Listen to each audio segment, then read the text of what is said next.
get back to our theme for today. Fight or flight. Yeah, at some point in our lives we will discover what our response to danger is. But what happens when it's not ourselves that's in danger, but another person? Do you turn the other way, not wanting to get involved in other people's business, as we call it? Too afraid of losing your own life? Or does your adrenaline start pumping and that inner hero breaks out and saves the day? Or do you stand by watching on, maybe even capturing the incident on your cell phone, waiting for someone else, someone more experienced, bigger, braver, to intervene? It's called the bystander effect. And joining us in studio is the South African Police Service's Brigadier Mathapelo Peters. A very good morning to you, ma'am. Thank you for being with us. Good morning, Evan, and thanks for having me. Daily, weekly, we see cell phone footage of crimes being filmed and people just standing by, not doing anything. What do you make of this kind of behavior as the police? From the police's side, we've noticed that there is a trend in this type of behavior where people will opt to rather take photos and videos and post on social media instead of, for us, it's more about reporting it to the police, because in some cases people have been injured or even killed when trying to assist and you don't know what the circumstances are. So we've gone out on several times appealing to members of the public to come forward with information, whether they've witnessed an incident or so, and assist the police in apprehending the suspects.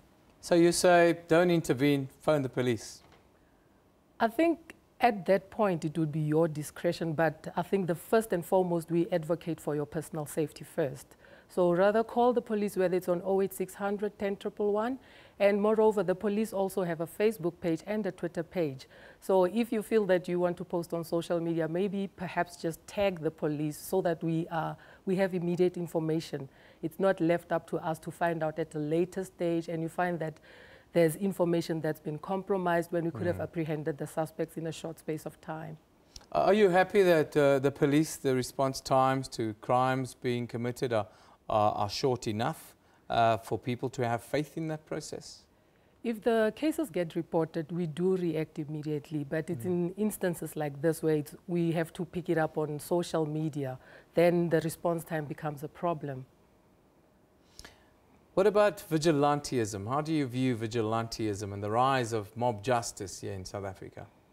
Well, we've realized that in some cases people become frustrated and they end up taking the law into their own hands. We've gone on record many a times asking people to refrain from that kind of behavior, because with all good intentions you might have of assisting the victim, you might end up becoming the criminal yourself, because you'll get arrested for either murder or whatever crime it is that you will have done against the suspect in that case. We talk about the bystander effect, people standing by and filming the kind of acts that we see on screen happening now. I spoke to a clinical psychologist a little bit earlier, and she said that there's a lack of leadership and people are behaving more and more like sheep with regards to the kind of thing, and calls for more activism. Would you make that same call, that people should become more active, not just in incidents, but also more active in their communities? I think that activism, if it's there, should be practiced with restraint. Like I said, people have ended up becoming injured or even killed.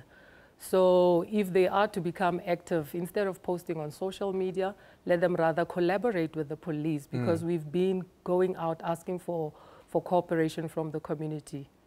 Brigadier, thank you very much for coming in today. South African Police Service Brigadier Mathapelo Peters says, yes, activism, but you need to have restraint, and we should not be vigilantes in South Africa. That's the role of the South African police, is to deal with criminal elements in our society. Thank you, ma'am. Thanks for being with us. Thank you.